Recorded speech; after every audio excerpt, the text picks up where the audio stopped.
The roast beef was perfectly cooked, but I could barely taste it. Sunday dinner at my parents' house had always been a performance. Mom's carefully arranged table settings, Dad's practiced anecdotes about the business, my brother Marcus's strategic laughs at all the right moments. But tonight felt different. The air was thick with anticipation, like everyone knew something I didn't. I was pushing peas around my plate when Dad cleared his throat. That sound, I'd heard it 1,000 times before big announcements. Usually about quarterly profits or new acquisitions. Never anything good for me. "Emily," he said, setting down his wine glass. "We need to discuss the future of Harrison Global." I looked up, meeting his eyes across the mahogany table that had witnessed 25 years of family dynamics. The same table where he'd once told me I was too emotional to handle client meetings. Where he'd suggested I stick to administrative work despite my MBA from Wharton. "What about it?" I kept my voice neutral, even as my stomach tightened. "Your brother has shown exceptional leadership potential." Dad smiled at Marcus, who sat straighter in his chair, preening. "He's landed 3 major accounts this quarter alone. The board agrees. It's time to start the succession planning." Mom beamed, reaching over to squeeze Marcus's hand. "We're so proud of you, honey." I took a slow sip of water, letting the ice clink against my teeth. 3 major accounts. They didn't know those accounts had come from my quiet work behind the scenes, my late nights restructuring proposals, my relationships carefully built over years. "Marcus will take over as CEO within the year," Dad continued. "It's the right move for the company. You understand, don't you, Emily? You're just too soft for business, too hesitant. Business requires decisive action." Marcus smirked slightly. "Don't worry, sis. I'll find a place for you somewhere in the company. Maybe in HR. That seems more your speed." I set my fork down carefully, the silver making no sound against the fine china. They had no idea that while they'd been dismissing me as the soft daughter, I'd been building something of my own. Something that would make their 3 major accounts look like pocket change. "Excuse me," I said quietly, standing. "I need to make a call." "Emily," Mom started, her voice carrying that familiar note of disappointment. "Don't be dramatic. This is a family dinner." I smiled, the kind of smile that comes from knowing something they don't. "It's just a quick business call. I'll be right back." Outside on the wraparound porch, the summer evening hummed with cicadas. I pulled out my phone and dialed a number I knew by heart. "Hello, James. It's Emily Harrison. I think it's time to move forward with what we discussed." "Yes, all of it. Start the paperwork tonight." I ended the call and looked through the dining room window. They were all laughing now, probably already planning Marcus's coronation. Dad raised his glass in another toast. They had no idea that while they'd been grooming Marcus to run Harrison Global, I'd spent the last 3 years quietly building Vertex Solutions into their biggest client's preferred vendor. No idea that I owned 70% of the company that provided the technology backbone for their entire operation. No idea that by tomorrow morning, when James, my lawyer, filed the paperwork, their precious succession plan would crumble like the apple pie Mom was now serving. I walked back inside, taking my seat just as Dad was telling one of his favorite stories about Marcus's first big sale. "Everything okay?" Mom asked, more out of obligation than concern. "Perfect," I replied, finally taking a bite of the roast beef. It really was perfectly cooked, just finalizing some business details. "Business details?" Marcus laughed. What business could you possibly be handling on a Sunday night? I dabbed my lips with the linen napkin. You'll find out soon enough. Dad frowned slightly. Emily, if this is about the succession plan. Not at all. I cut him off smoothly. I completely understand your decision. Marcus is clearly the right choice to lead Harrison Global. I mean, those 3 major accounts he landed. Impressive. Marcus practically glowed with pride. Well, someone needs to keep the company growing. Absolutely, I agreed. Growth is crucial. Speaking of which, how's the Anderson account? Still our biggest client. Of course, Dad jumped in. 20 years of partnership. They're locked in with us for the long haul. I checked my watch. In exactly 12 hours, that long haul would hit a very sudden stop sign. More wine, anyone? Mom offered, trying to steer us back to safer waters. No, thank you, I said, standing again. I should actually head out. Early meeting tomorrow. On a Monday? Marcus scoffed. With who? I grabbed my purse, slinging it over my shoulder. Oh, just the CEO of Anderson Corp. Nothing major. The silence that followed me out was almost as satisfying as what I knew tomorrow would bring. Almost.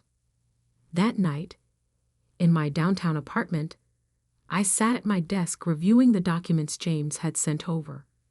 Everything was in order. The merger agreement, the technology transfer contracts, the new service terms. 3 years of careful planning, all leading to this moment. My phone buzzed. A text from Marcus. Hope you're not too upset about dinner. It's just business, sis. Nothing personal. I smiled at the screen. He was right about one thing. It was just business. And by this time tomorrow, they'd learn exactly what kind of businesswoman their soft daughter had become. I closed my laptop and walked to the window, looking out at the city lights. Somewhere out there, my father was probably raising another toast to Marcus. Mom was probably already planning the announcement party, and the board members were patting themselves on the back for choosing the right successor. Let them celebrate tonight. Tomorrow would bring a very different kind of meeting. I poured myself a small glass of the whiskey I'd been saving, the same brand Dad always said was too strong for a woman's palate. The liquid burned satisfyingly as I pulled out my phone one last time. A quick text to James. Everything ready for tomorrow. His response came immediately. All set. Board meeting scheduled for 9 a.m. Anderson CEO confirmed for 10. You sure about this? I typed back. Absolutely. Time to show them what too soft looks like. Then I turned off my phone, settled into my favorite chair, and waited for morning to arrive. The calm before the storm felt almost electric. Tomorrow, Harrison Global would learn that while they'd been underestimating me, I'd been building an empire. Tomorrow, they discovered that their biggest client wasn't just partnering with my company. They were merging with it. Tomorrow, they'd finally understand what they'd missed all these years. That sometimes the quiet ones, the soft ones, the ones you dismiss and overlook, they're the ones you should have been watching all along. But tonight I would sleep peacefully, knowing that the next family dinner would be very, very different. Monday morning arrived with the kind of clarity that only comes before life-changing moments. I dressed carefully, a charcoal gray suit, minimal jewelry, hair pulled back sleek and professional. No flash, no drama, just quiet confidence. My phone had exploded overnight. 27 missed calls from Dad, 15 from Marcus, countless texts demanding explanations. I ignored them all. They'd get their answers soon enough. At exactly 8:45 a.m., I walked into Harrison Global's headquarters. The security guard did a double take. I hadn't been here in months. Not since Dad had suggested I take some time to find myself. The elevator ride to the 30th floor felt surreal. Behind these steel doors, I'd spent countless moments swallowing my pride, hiding my ambitions, playing the role they'd cast me in. Not today. Emily, Jessica, Dad's assistant, nearly dropped her coffee when she saw me. The board meeting's about to start. Your father specifically said. I know what he said. I cut in smoothly. But I think they'll want to hear what I have to say. The boardroom doors were closed, but I could hear voices inside. Marcus's distinctive laugh carried through, probably telling another exaggerated story about his business prowess. I checked my watch. 8:57 a.m. Right on schedule. Emily. Dad's voice boomed as I pushed open the doors. What are you doing here? This is a closed board meeting. The room fell silent. 12 pairs of eyes turned to me. The board members, Marcus and Dad, all wearing various expressions of confusion and annoyance. Good morning, everyone, I said calmly, taking the empty seat at the far end of the table. Please, don't let me interrupt. Marcus stood up, his face reddening. Dad, this is ridiculous. She can't jest. Actually, I interrupted, pulling out my laptop. I can. And you might want to sit down for this. Now listen here, Dad started, but his words were cut off by a sharp knock at the door. James walked in, followed by Michael Anderson, CEO of Anderson Corp., our biggest client, and two people I knew Gabord would recognize, the heads of Anderson's legal and technology departments. What's going on? Dad demanded, standing now. Michael, we didn't have a meeting scheduled until 10 o'clock, Michael finished, checking his watch. We're a bit early. Hope you don't mind. The color drained from Dad's face as Michael took the seat next to me.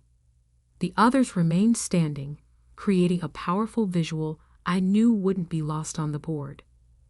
Emily, Dad's voice had dropped to a dangerous whisper. What have you done? I opened my laptop, connecting it to the room's display screen. Why don't I show you? The first slide appeared. Vertex Solutions logo alongside Anderson Corp.'s with the merger announcement date. Today. 3 years ago, I began, my voice steady. While you were all busy deciding I was too soft for business, I founded Vertex Solutions. We specialize in integrated technology solutions for enterprise-level operations. Sound familiar? It should. We've been handling Anderson Corp.'s entire digital infrastructure for the past 2 years. Marcus laughed, but it sounded hollow. This is a joke, right? There's no way you... Vertex Solutions, Michael Anderson cut in, has revolutionized our operations, increased efficiency by 40%, reduced costs by 35%, and yes, your sister built it from the ground up. I clicked to the next slide. The merger details. The numbers were staggering, even to me, and I'd been looking at them for weeks.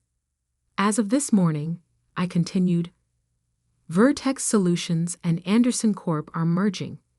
The paperwork has already been filed. And our first order of business? I paused, letting the moment stretch, reviewing all existing vendor contracts. The silence in the room was deafening. Dad's face had gone from red to white. Marcus looked like he might be sick. You can't do this, Dad finally managed. The Anderson account. We've had it for 20 years. 19, I corrected. And yes, I can. In fact, I nodded to James, who began distributing folders to the board members I already have.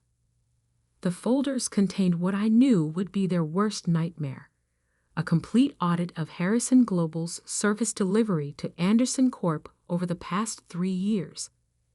Every missed deadline, every overcharged invoice, every technical failure that my team at Vertex had quietly fixed while Harrison Global took the credit. "This is personal," Marcus accused, his voice shaking. "You're doing this because of last night." I looked at him calmly. "No, Marcus, I'm doing this because it's good business. Something you'd understand if you'd actually landed those 3 major accounts yourself instead of taking credit for my work." A board member, Mr. Thompson, I noted, was already flipping through the audit report, his face growing grimmer by the page. "These numbers, this is accurate?" "Every page," Michael confirmed. "We've been tracking the discrepancies for months. The only reason we didn't terminate our contract with Harrison Global earlier was out of respect for our relationship with Emily." Dad collapsed back into his chair, looking suddenly old. "Emily, please. We can talk about this. Whatever you want. A position on the board, equity in the company." "I don't want anything from Harrison Global," I said, standing. "I have my own company. One that I'd built without nepotism, without taking credit for others' work, and without underestimating people because of their gender or their supposed softness." I gathered my things, nodding to Michael and James. "The board has 24 hours to review those documents. After that, we'll need your decision on whether Harrison Global wishes to bid for a new contract under the merged company's terms, or if you prefer to terminate the relationship entirely." As I turned to leave, Marcus found his voice. "You'll regret this when the family finds out." "The family?" I laughed softly. "You mean the same family that spent years telling me I wasn't cut out for business. The same family that was ready to push me into HR because I was too soft to lead." I reached the door and turned back one last time. I think they'll be very interested to learn just how wrong they were. The last thing I saw as the doors closed was Dad's face, a mixture of shock, anger, and something I'd never seen before: respect. In the elevator down, Michael turned to me. "That went well." I smiled. "It did. Thank you for coming in person." "Are you kidding? I wouldn't have missed this for the world." He paused. "You know they'll try to fight back." "Let them," I said, checking my phone. The news of the merger was already hitting the business wires. Harrison Global stock would take a hit the moment the market opened. I'm not afraid of a fight. Back in my car, I finally allowed myself a moment to breathe. My hands were shaking slightly, not from fear, but from adrenaline. Years of careful planning, of swallowing my pride, of building something in silence, it had all led to this moment. My phone buzzed again. "Mom, this time." "What have you done?" "Your father is devastated." "How could you do this to your family?" I started typing a response, then deleted it. Some answers couldn't be explained in a text. Some lessons had to be learned the hard way. Instead, I called my assistant at Vertex. "Sarah?" "Yes, everything's done. Start the next phase." "And Sarah?" "Book me a table for 1 at La Maison tonight. I think this calls for a celebration." The day wasn't over yet. There would be more meetings, more accusations, more attempts to paint me as the villain. But for now, I had shown them exactly who I was. Not the soft, hesitant daughter they dismissed, but the businesswoman who'd outmaneuvered them all. And this was just the beginning. The aftermath was even more spectacular than I'd anticipated. By Tuesday morning, Harrison Global stock had dropped 18%. The business papers were running headlines like Family Dynasty Disrupted, Harrison Global Loses Biggest Client to Founder's Daughter, and Vertex Solutions, the silent giant that changed the game. I sat in my office at Vertex, watching the city wake up through floor-to-ceiling windows. My phone had finally stopped buzzing. Either they'd run out of things to say, or they'd realized I wasn't going to respond. The silence felt like victory. Sarah knocked on my door. "Your 9 a.m. is here." I nodded, straightening my desk. "Send them in." The Harrison Global board members filed in. Thompson, Martinez, and Chen. No Dad. No Marcus. Interesting. "Emily," Thompson began, looking uncomfortable in my space. "We've reviewed everything. And," I kept my voice neutral, professional, "the board has voted. We want to negotiate new terms with Vertex Anderson." He paused, "without current management's involvement." I raised an eyebrow. "Meaning?" "Meaning your father and brother have been asked to step down. Effective immediately." The words hung in the air.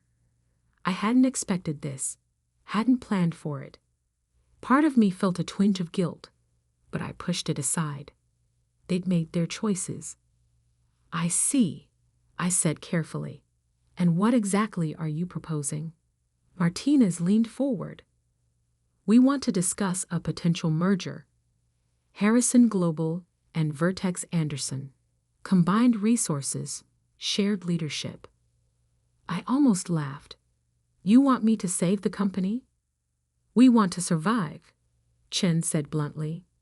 "Your father's leadership style, it's outdated. The board should have seen it sooner." I stood, walking to the window. Below, I could see the Harrison Global building, the same building where I'd been told countless times I wasn't good enough. "No," I said finally, turning back to them. "No." Thompson looked shocked. "Emily, this could be an incredible opportunity. Harrison Global needs to learn to stand on its own," I cut in.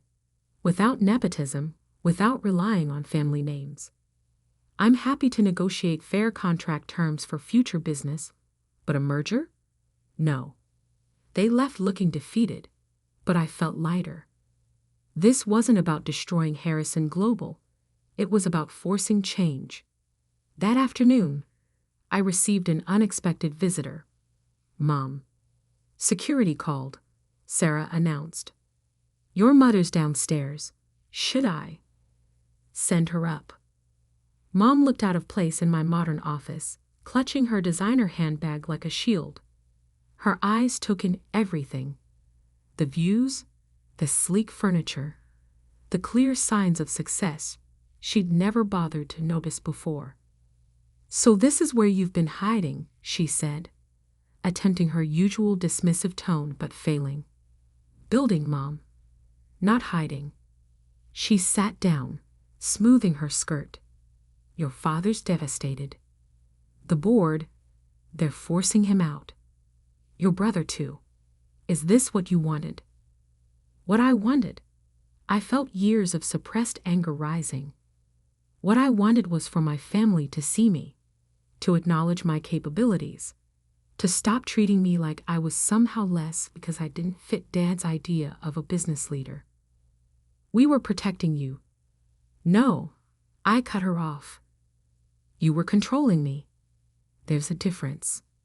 She fell silent, looking at the magazine on my desk, my face on the cover, the headline reading "The Silent Revolution. How Emily Harrison Changed the Game."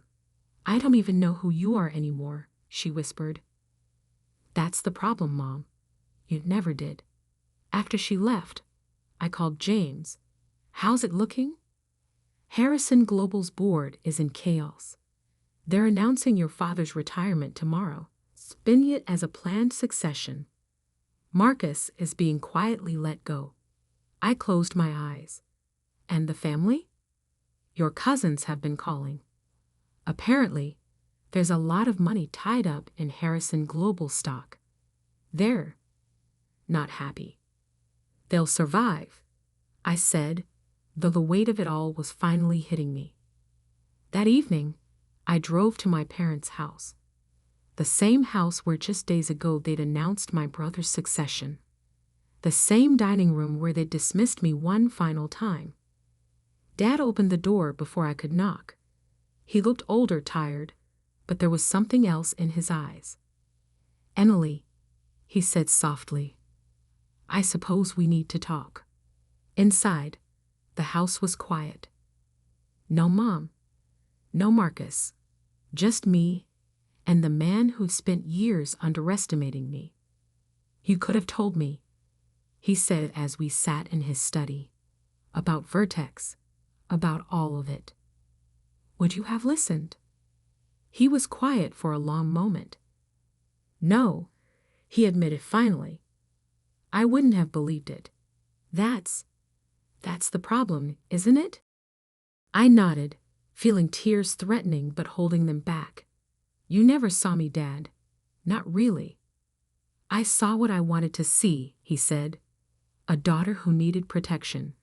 Instead," he gestured vaguely at me, "instead you were building an empire right under my nose." "I learned from watching you," I said. "Every mistake, every success. I just did it differently." He picked up a photo from his desk, me at graduation, young and hopeful. "The board's right, you know. I'm done. Harrison Global needs new leadership." "I know. Marcus," he sighed heavily. "He's not taking it well. He never earned it, Dad. Any of it." We sat in silence for a while, the weight of years of misunderstanding between us. "I'm proud of you," he said finally, the words sounding strange from his lips. "I know it doesn't matter now, but I am." I stood to leave, pausing at the door. "It matters, Dad. It's just too late." The next few weeks were a blur of meetings, press conferences, and reorganization. Harrison Global announced its new leadership. Young, diverse, merit-based. Their stock began to recover. Marcus left the country, reportedly traveling in Europe. Mom stopped trying to make me feel guilty. Vertex Anderson flourished. Our merger became a case study in business schools. The Harrison method, they called it. Building success quietly, strategically, without fanfare until the moment of revelation. 1 year later, I sat in my office, looking at a new email from Dad. He'd started a small consulting firm, helping family businesses navigate succession planning. His message was simple. "I tell them all about you. About how I almost lost everything because I couldn't see past my own prejudices. Some of them listen. Thank you for teaching me the hardest lesson of my life. Love, Dad." I smiled, clicking reply. "Dinner this Sunday? Just us." His response came quickly. "I'd like that." As I looked out at the city skyline, I thought about that Sunday dinner a year ago. The daughter they thought was too soft had turned out to be the strongest of them all. Not through force or drama, but through quiet determination and strategic patience. Sometimes the best revenge isn't about destroying what others have built. It's about building something better yourself. Something so undeniable that they have no choice but to finally see you for who you really are. I picked up my phone and dialed. "Sarah? Clear my schedule for Sunday evening. I'm having dinner with my father." It wasn't forgiveness, not exactly, but it was something like progress. And in business, as in family, sometimes that's the best you can hope for.